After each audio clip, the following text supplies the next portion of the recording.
بسم اللہ الرحمن الرحیم۔ السلام علیکم پیارے دوستوں، کیسے ہو آپ؟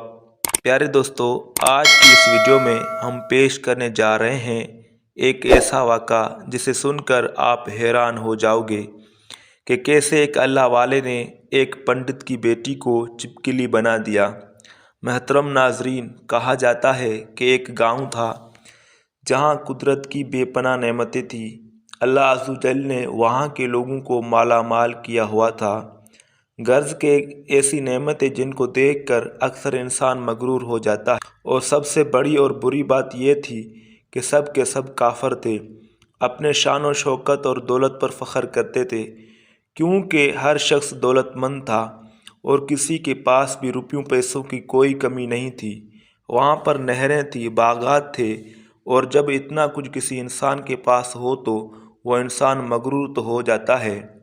اور یہاں کسی انسان کے پاس نہیں بلکہ پوری کی پوری بستی بے تحاشا دولت مند تھی، سوا چند مسلمان گھروں کے، اور وہاں کافر زیادہ تھے اور مسلمان کے گھر کم تھے۔ ان کا ایک سردار پنڈت تھا جس کی ایک اکلوتی بیٹی تھی جس سے بہت محبت کرتا تھا۔ وہ بیٹی بہت انا پرست تھی اور اپنے آپ کو بہت اونچا سمجھتی تھی۔ وہاں پر جو غریب لوگ تھے وہ صرف مسلمان تھے، تمام کافر ایک دوسرے کی مدد کرتے تھے، مگر مسلمانوں کو وہاں پر دیکھنے والا کوئی نہیں تھا۔ وہ بیٹی کالا جادو کر کے غریبوں کو جانور بنا دیا کرتی تھی۔ تمام مسلمانوں سے بہت زیادہ تنگ تھے، وہ لوگوں کو غلام بناتی، مزدور بناتی، اور اگر کوئی ان میں سے ان کی بات نہیں مانتے تو وہ کالا جادو کر کے ان سب کو جانور بنا کر اپنے اشاروں پر نچاتی تھی۔ اس بستی میں ایک اکا دکا مسلمان تھے جن کا کوئی حال ثانی نہیں تھا۔ جب پنڈت کی بیٹی کا ظلم حد سے زیادہ بڑھ گیا تو مسلمانوں میں سے ایک بوڑھے شخص نے اللہ تعالیٰ کے حضور گڑ گڑا کر یہ دعا کی کہ اے رب کریم، ہمارے نسلیں جو چند یہاں بچی ہیں ان نسلوں کو تو بچا لے۔ اس پنڈت کی بیٹی نے ہمارا جینا حرام کر دیا ہے، کوئی بھی ہمارے مسیح نہیں ہے، نہ دولت ہے نہ جسمانی طاقت ہے۔ اے اللہ، ہمارے لیے کوئی ایسا مسیح بھیج دے جو نہ صرف طاقتور ہو بلکہ اس جادوگرنی کو بھی ہرا دے۔ اللہ تعالیٰ نے اس بوڑھے شخص کی دعا قبول فرمائی اور یوں اس جگہ ایک اللہ والے کو بھیج دیا۔ وہ اللہ والے یوں اس بستی میں داخل نہ ہوا بلکہ ایک دن ایک عجیب و غریب واقعہ ہوا۔ وہ پنڈت جنگل کے طرف سیر کرنے نکلا، بڑی شان سے وہ سفر کرتے جا رہے تھے۔ اچانک ایک زہریلا سانپ اس کے سامنے آ گیا۔ اگر وہ پنڈت چاہتا تو وہ اسے اپنے عمل سے ختم کر سکتا تھا، لیکن وہ سانپ بہت زیادہ طاقتور تھا۔ اس زہریلے سانپ نے قریب آ کر اسے ڈس لیا۔ پنڈت وہیں بے ہوش ہو کر گر گیا۔ اس کی جو غلام تھے جب انہوں نے اپنے سردار کی یہ حالت دیکھی تو فوری طور پر اسے گھر پہنچایا گیا۔ اس لڑکی نے اپنے باپ کی یہ حالت دیکھی تو ملک کے بڑے بڑے طبیب اور حکیم بلائے گئے اور وہ اپنے ہنر میں بہت ماہر تھے۔ بہت عجیب بات تھی کہ وہ بہت سے کوششوں کے باوجود زہر نکالنے میں ناکام ہو رہے تھے۔ زہر تیزی کے ساتھ پنڈت کے جسم میں پھیل رہا تھا، کوئی بھی زہر نکالنے میں کامیاب نہ ہو سکا۔ وہ خود ہی اتنا بڑا عامل تھا پر اس کے باوجود اپنا علاج نہیں کر پا رہا تھا۔ اسے تو کوئی ہوش ہی نہیں تھا، اتنی بڑی طاقت رکھنے کے باوجود، اتنے بڑے پیسے رکھنے کے باوجود زہر کو جسم سے نہیں نکال پا رہے تھے۔ اس وقت شہر میں ایک درویش کی آمد ہوئی۔ اس درویش کو اللہ تعالیٰ نے اس مقصد کے لیے بھیجا تھا۔ درویش اس کے گھر کے باہر پہنچ کے دروازے کو کھٹکھٹایا۔ بڑے بڑے درباری کھڑے ہوئے تھے۔ انہوں نے کہا، کیا بات ہے، کس سے ملنا چاہتے ہو؟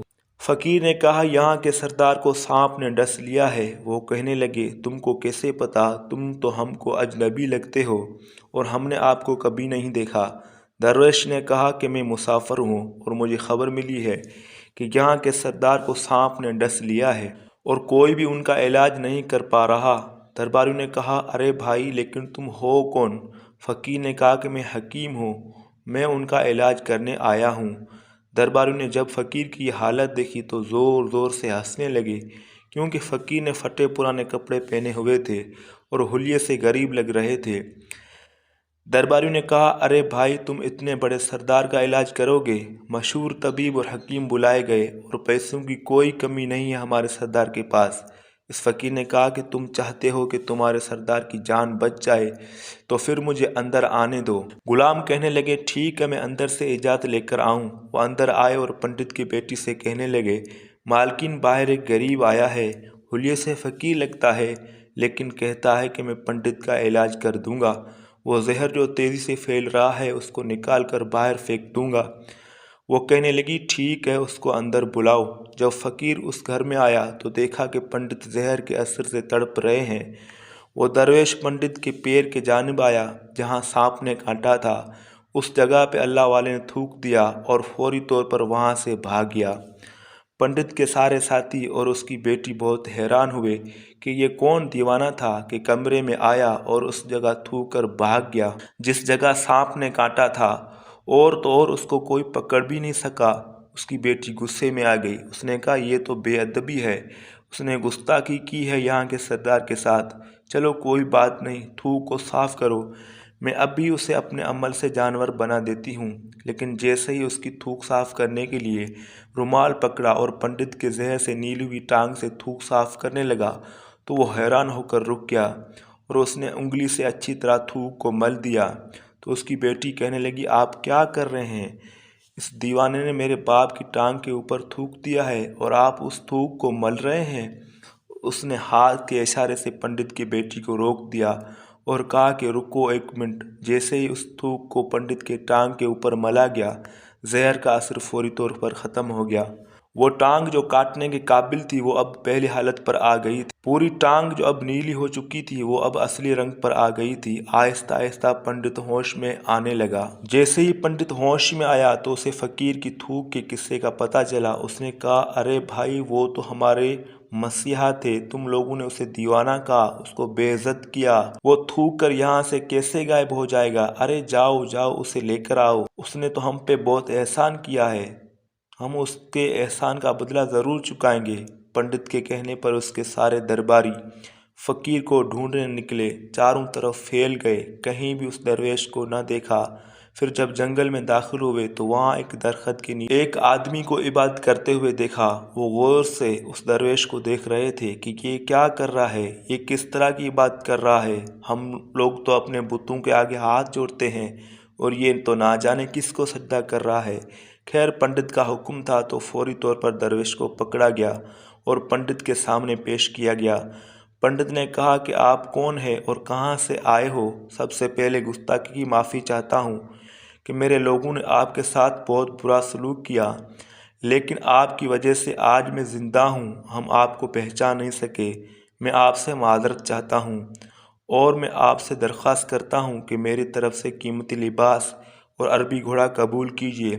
فقیر نے مسکرا کر پنڈت کی طرف دیکھا اور بولا یہ لباس اور گھوڑا بہت قیمتی ہے، میں یہ لباس پہن کر گھوڑے کے لیے گھاس کاٹوں گا تو کیا اچھا لگوں گا؟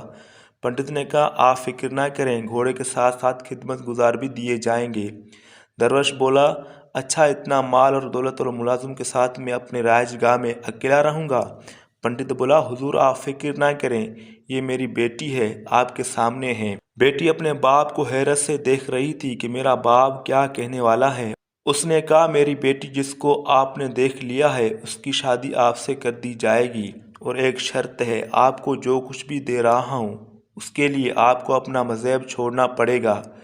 اس لیے میں آپ سے گزارش کروں گا کہ سب کچھ لے لے اور اپنا مذہب چھوڑ دے۔ کیا آپ ایسا کر سکتے ہیں؟ فقیر نے کہا کہ مجھے ایک بات بتائیے کہ آپ مجھے سب کچھ دے رہے ہو اور آپ نے مجھے یہ دعا بھی دی ہے کہ میری بہت سے اولاد ہو، آپ کی نسلیں آپ کی بیٹی سے چلے۔ مجھے بتائیے کہ اگر ان بچوں میں سے کسی بچے کو خدا نخواستہ کچھ ہو جاتا ہے تو پھر رونا کس کو پڑے گا؟ پنڈت نے جواب دیا حضور اگر ایسا کچھ ہوا تو رونا تو آپ کو پڑے گا۔ درویش مسکرا کر بولے اگر یہ سارا مال لے کر مجھے رونا پڑے تو پنڈت جی یہ اپنا گھوڑا اور یہ قیمتی لباس اور یہ اپنی بیٹی اپنے پاس رکھیں، میں بہت خوش ہوں کہ ایک مسلمان ہوں۔ اگر یہ تمام نعمتیں لے کر مجھے اپنا مذہب چھوڑنا پڑے تو میں اپنی جان دے کر بھی اپنے مذہب کو نہیں چھوڑوں گا۔ جس رب العزت نے مجھے پیدا کیا ہے